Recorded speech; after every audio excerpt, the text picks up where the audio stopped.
السلام علیکم ساتھیوں، میں فیضان رضا آپ سبھی کا FR اردو کلاس میں سواگت کرتے ہیں، خیر مقدم کرتے ہیں۔ میں امید کرتا ہوں کہ آپ سبھی خیر و عافیت سے ہوں گے اور اپنی تیاری خوب اچھی طریقے سے کر رہے ہوں گے۔ میرے ساتھیوں، کل والے ویڈیو میں ہم سبھی نے اسم معرفہ کے اقسام پڑھا تھا، اسم معرفہ کی قسمیں پڑھے تھے۔ اسم معرفہ کی اقسام میں ضمیر، موصول، اشارہ، علم، یہ چار جو قسمیں ہیں اس کے بارے میں ہم سبھی نے اس کے بارے میں جانا اور اس کی پوری تعریف ہم سبھی نے پڑھا۔ آج کے اس ویڈیو میں علم کی قسمیں پڑھیں گے۔ کس کی قسمیں پڑھیں گے؟ علم کی قسمیں، جیسا کہ آپ سبھی دیکھ پا رہے ہو، علم کی قسمیں۔ تو علم کی کتنی قسمیں ہیں؟ تو علم کی کل 5 قسمیں ہیں۔ کتنے قسمیں ہیں؟ 5 قسمیں ہیں۔ جیسے کہ اسم معرفہ کی 4 قسمیں ہیں، ویسے ہی علم کی 5 قسمیں ہیں، ہے نا؟ اسم معرفہ کی 4 قسمیں آپ نے پڑھا، علم کی اب 5 قسمیں ہیں۔ ایک خطاب، دوسرا لقب، تیسرا تخلص، چوتھا کنیت اور 5واں عرف، ہے نا؟ یہ سبھی کیا ہے؟ اسم علم کی قسمیں ہیں۔ اسم علم کی قسمیں ہیں۔ آج ہم سبھی علم کی جو قسمیں ہیں، خطاب، لقب، تخلص، کنیت، عرف، وہ سبھی کی تعریف پڑھیں گے کہ آخر خطاب ہوتا کیا ہے نا؟ تخلص کسے کہتے ہیں، یہ سبھی ہم جانیں گے۔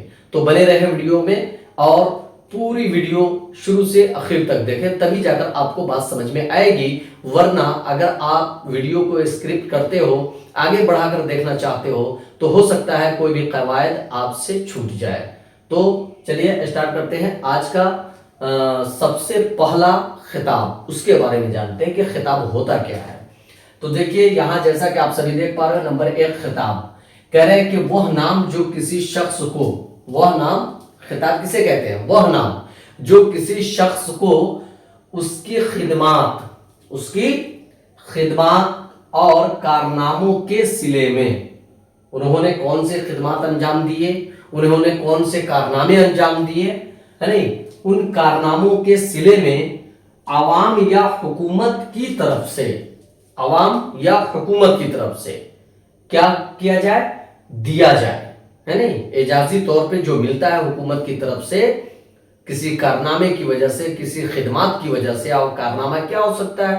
یا تو وہ کسی کہیں پر انہوں نے بہت بڑا کالج کھول دیا ہو، یا اپنے سماج کے لیے بہت بڑا کارنامہ انجام دے دیا ہو، یا یہ سمجھ لیجئے بہت بڑی بڑی کتابیں لکھ دی ہو۔ یہ سبھی خدمات میں آتے ہیں، یہ سبھی کارنامے میں آتے ہیں۔ بات سمجھ میں آ گئی؟ اس وجہ سے اعزازی طور پر جو کہاں سے ملتا ہے؟ عوام کی جانب سے یا حکومت کی جانب سے ملے، اور وہ اس کی پہچان بن جائے، اور وہ کیا ہو جائے؟ اس کی پہچان بن جائے، اسے ہی کیا کہتے ہیں؟ خطاب کہتے ہیں، یا وہی نام خطاب کہلاتا ہے۔ وہی نام کیا کہلاتا ہے؟ خطاب کہلاتا ہے۔ بات سمجھ میں آ گئی کہ خطاب کیا ہے؟ کوئی خدمات کرے یا کوئی کارنامہ ایسا انجام دے جس کے بنا پر کیا کرے؟ حکومت اس کی اس کارنامے کی وجہ سے، اس خدمات کی وجہ سے کیا کرے؟ ان کو، یعنی اس انسان کو اعزاز دینے پر مجبور ہو جائے، اسے ہی خطاب کہتے ہیں، اور وہی خطاب اس کی پہچان بن جائے۔ بات سمجھ میں آ گئی؟ جو حکومت کی جانب سے ملے یا عوام کی جانب سے ملے، ٹھیک ہے؟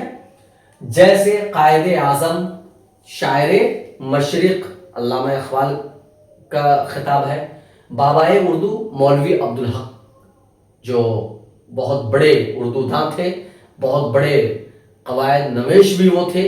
مولوی عبدالحق جو بابائے اردو کا لقب، خطاب ان کو دیا گیا تھا۔ کیوں دیا گیا تھا؟ کیونکہ ان کا یہ کارنامہ تھا کہ اردو دنیا میں اردو زبان کو بالکل ہی سلیس انداز میں اور آسان انداز میں لوگوں تک پہنچانے کا انہوں نے کارنامہ انجام دیا۔ اور ساتھ ہی ساتھ اردو جو آج ہم سبھی پڑھ رہے ہیں، یہ جو قواعد دیکھ رہے ہو نا، یہ سبھی انہی کی مرہون منت ہے نا؟ بابائے اردو مولوی عبدالحق کی ہی مرہون منت ہے، جو آج ہم سبھی قواعد کو دیکھ پا رہے ہیں، اور انہوں نے ہی اپنے قلم کو اٹھایا اور اردو کے قواعد کو لکھ کر ہم سبھی کو اردو کے قواعد سے آشنا کرایا۔ تو بابائے اردو کن کا خطاب ہے؟ مولوی عبدالحق کا۔ شاعر مشرق کن کا ہے؟ تو علامہ اقبال کا۔ چلیں، اب دوسرا آتا ہے لقب۔ دوسرا کیا آتا ہے؟ لقب۔ اب لقب کے اندر کیا ہوتا ہے؟ لقب کیا ہوتا ہے؟ کیا کہہ رہے ہیں کہ وہ نام جو کسی خاص وصف، دیکھ لیجئے کسی خاص وصف، یہاں کارنامہ نہیں ہو رہا ہے، خاص وصف ہوتا ہے، یعنی اور ایسا وصف جو ہر کوئی اس کی وصف کے اندر میں شامل نہ ہو سکے، یہ عام وصف نہ ہو بلکہ خاص وصف ہو۔ بات سمجھ میں آ گئی؟ کچھ وصف ایسے ہوتے ہیں جو عام ہوتے ہیں، انڈیویجول ہوتے ہیں، سب کے اندر میں وہ وصف پائی جاتی ہیں، لیکن وہ نہیں بلکہ خاص وصف کے بنا پر یا کردار کی خوبی کی وجہ سے، کردار نہیں بلکہ کردار کی کیا خوبی ہے، کیا کریں کہ لقب وہ نام جو کسی خاص وصف یا کردار کی خوبی کی وجہ سے، کردار کی وجہ سے نہیں بلکہ کردار کی خوبی، کردار کی کوالٹی کی وجہ سے کسی کی پہچان بن جائے، اسے لقب کہتے ہیں۔ اسے کیا کہتے ہیں؟ لقب کہتے ہیں۔ جیسے صادق اور امین، صادق بولے تو سچا، صادق بولے تو سچا، اور امین بولے تو امانت دار، ہے نہیں، امانت میں خیانت نہ کرنے والا، ہے نہیں۔ اگر کوئی چیز ان کے اندر میں کوئی دے دے تو جس حال میں کسی نے دیا ہو رکھنے کے لیے امانت، وہ ہمیشہ کیا ہو، یعنی کہ ویسے ہی محفوظ ہو، ہے نہیں۔ تو صادق اور امین یہ کن کا لقب؟ ہمارے آقا دو عالم محمد رسول اللہ صلی اللہ علیہ وسلم کا لقب ہے۔ تو اب سوچئے ذرا، کیا ایسا کوئی صادق ہے اس دنیا میں یا ایسا کوئی امین ہے؟ نہیں ہے۔ تو یہ کیا خاص خوبی ہو گئی یہاں پر۔ تو خاص خوبی کی وجہ سے اگر آپ کو کوئی نام دے دیا جائے، کوئی یعنی لقب دے دیا جائے، تو وہی آپ کے لیے لقب ہو جاتا ہے۔ اسی طرح خلیل اللہ، کیا؟ خلیل اللہ، خلیل کا مطلب ہوتا ہے پیارا، اور اللہ، اللہ کا پیارا، خلیل اللہ یعنی اللہ کا پیارا۔ اب یہاں پر کن کا لقب ہے؟ حضرت ابراہیم بھی یہ تھی کہ اللہ کی راہ میں انہوں نے اپنے آپ کو بھی قربان کیا، اپنے پورے یعنی کہ سمجھ لو بیوی بال بچوں کو بھی قربان کیا، یعنی تو یہ ان کی خاص کوالٹی ہو گئی۔ تو خاص کوالٹی کی بنا پر ان کو خلیل اللہ کا لقب ملا۔ اسی طرح اسد اللہ، کن کا؟ حضرت علی کا لقب ہے، کن کا؟ حضرت علی کا لقب وغیرہ۔ تو جو کسی خاص وصف کی بنا پر یا کردار کی خوبی کی بنا پر جو نام آپ کا پڑ جائے اور آپ کی پہچان بن جائے، وہی لقب کہلاتا ہے۔ اور خطاب وہ نام جو کسی شخص اور اس کی خدمات کی بنا پر، کام کے بنا پر، کردار کے بنا پر اگر دیا جائے تو وہ کیا ہو جائے گا؟ خطاب ہو جائے گا۔ تو خطاب کہاں سے مل رہا ہے؟ عوام یا حکومت کی جانب سے۔ اور لقب کہاں سے مل رہا ہے؟ خاص خوبی یا کردار، خاص وصف یا کردار کی خوبی کی بنا پہ مل رہا ہے۔ بات سمجھ میں آ رہی ہے؟ چلیے اگلا ہے تخلص۔ کیا ہے؟ تخلص۔ تخلص کا مطلب یعنی چھوٹا نام، کہہ رہے کہ وہ نام جو شاعر اپنی شاعری میں اصل نام کے بجائے، شاعر اپنی شاعری کے اندر میں کیا کرتا ہے؟ اپنا پورا نام نہیں دیتا ہے بلکہ ایک چھوٹا سا نام دیتا ہے، نام کا ایک ٹکڑا دیتا ہے، ٹھیک ہے؟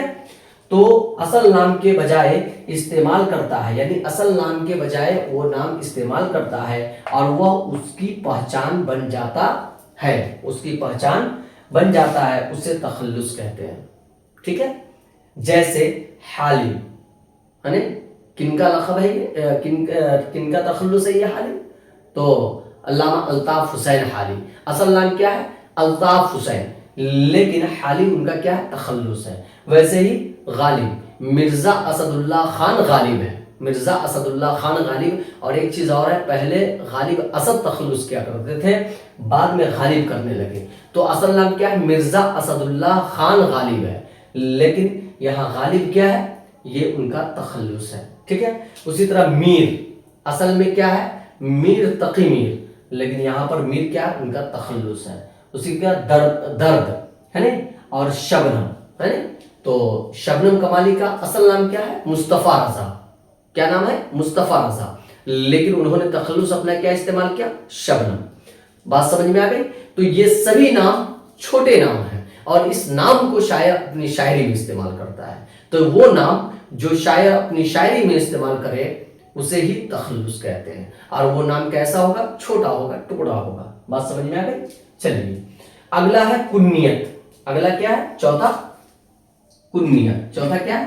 کنیت۔ کہہ رہے ہیں کہ وہ نام جو ماں باپ بیٹے یا بیٹی کی نسبت سے، وہ نام جو ماں باپ بیٹے یا بیٹی کی نسبت یا خاندان لے لو, خاندان کی نسبت سے کسی کی پہچان بن جائے, کسی کی پہچان بن جائے, اسے کنیت کہتے ہیں. اسے کیا کہتے ہیں؟ کنیت کہتے ہیں. جیسے اسامہ بن زید, اسامہ بن زید ابن ام کلثوم, ہے نا, ابو سفیان ابن مریم وغیرہ, یہ سبھی کیا ہے؟ کنیت کی مثالیں ہیں. یہ سبھی کیا ہے؟ کنیت کی مثالیں. تو اسامہ بن زید میں بن کیا ہو گیا؟ کنیت ہو گیا. ام کلثوم میں ام کیا ہو گیا؟ کنیت ہو گیا. ابو سفیان میں ابو کیا ہو گیا؟ کنیت. یہ سبھی کنیت کی مثالیں ہیں. تو یہ سبھی کہاں سے آیا؟ خاندان کی جانب سے, ہے نا. خطاب کہاں سے آیا؟ حکومت کی جانب سے. لقب کہاں سے آیا؟ خاص وصف یا کردار کی وجہ سے, یہ بھی عوام کی جانب سے. تخلص کیا ہے؟ وہ نام جو شاعر اپنی شاعری میں استعمال کرتا ہے, چھوٹا نام, اصل نام کے بجائے دوسرا نام. اسی طرح کنیت یعنی خاندان کی جانب سے یا ماں باپ کی جانب سے یا بیٹے یا بیٹی کی نسبت سے جو نام پڑے, ٹھیک ہے. اور پانچواں کیا ہے؟ عرف. پانچواں کیا ہے؟ عرف. عرف کیا ہوتا ہے؟ یہ عرفی نام جو ہم لوگوں کا ہوتا ہے, کہ آپ ہی جتنے بھی بچے اور جو بھی اسٹوڈنٹس یہاں پڑھائی کر رہے ہو, ان میں سے بہت ایسے اسٹوڈنٹس ہوں گے جن کے دو نام ہوں گے. اسکول کا نام کچھ اور ہوگا اور گھر کا نام کچھ اور ہوگا. کسی کا جیسے کہ کلیم ہے تو یہ اصل نام کلیم ہو جاتا ہے اور گاؤں میں اس کو کلو کلو کہہ کے لوگ پکارتے ہیں. اسی طریقے سے کسی کا نام جو ہے اصل نام جو ایسے ہوتا ہے, جیسے کہ اگر وہ اصل نام اس کا شاہد ہے, لیکن اگر وہ دیکھنے میں تھوڑا سا اسمارٹ ہے, گوڑا ہے, تو بہت لوگ جو ہے سے کیا کہہ دیتے ہیں کہ گوڑے بابو, گوڑے بابو وغیرہ وغیرہ. تو یہ سبھی کیا ہے؟ یہ یا تو نفرت کی بنا پہ ہوگا یا تو الفت و محبت کی بنا پر جو نام, چھوٹا سا نام جو پڑ جاتا ہے اور جو مشہور بن جاتا ہے اور جو اس کی پہچان بن جاتی ہے, وہی کیا کہلاتا ہے؟ عرف کہلاتا ہے. جیسے ننھا, ببلو, ہے نا, چھیدو, مانی وغیرہ. تو یہ کیا ہے؟ عرف ہے, ٹھیک ہے. تو میں امید کرتا ہوں کہ آپ سبھی کو یہ ویڈیو بالکل ہی پسند آئی ہوگی. آج جو آپ لوگوں نے اسم عالم کے اقسام جو 5 پڑھا ہے, خطاب, لقب, تخلص, کنیت, عرف, یہ آپ کو بالکل ہی آسانی کے ساتھ سمجھ میں آیا ہوگا. بس آپ سبھی سے یہ گزارش ہے کہ اس ویڈیو کو روک کر اس کا اسکرین شاٹ لیں اور اپنی کاپی میں نوٹ ڈاؤن کریں اور اس کو ریوائز کریں, اس کو پڑھنے کی کوشش کریں. انشاءاللہ آپ کو پوری قواعد بآسانی سمجھ میں آ جائے گی. اور آج کا یہ قواعد ہے, یہ قواعد نمبر 8 ہے اور میں پورا سیریز بنا کر کے آپ کے سامنے لاتا ہوں. نمبر 1 سے لے کر نمبر 8 تک میں پہنچ چکا ہوں اور ایک کے بعد ایک یعنی شروع سے لے کر اخیر تک میں پہنچوں گا. بس آپ سے یہی گزارش ہے, ریکویسٹ ہے کہ میرے ٹوٹل ویڈیو کو دیکھیں اور میرے اس چینل کو زیادہ سے زیادہ سبسکرائب کریں اور ویڈیو کو شیئر کریں تاکہ مجھے پڑھانے میں اور آپ کو پڑھنے میں مزہ آئے. تو پھر اجازت دیجیے نیکسٹ ویڈیو کے لیے. خدا حافظ, فی امان اللہ.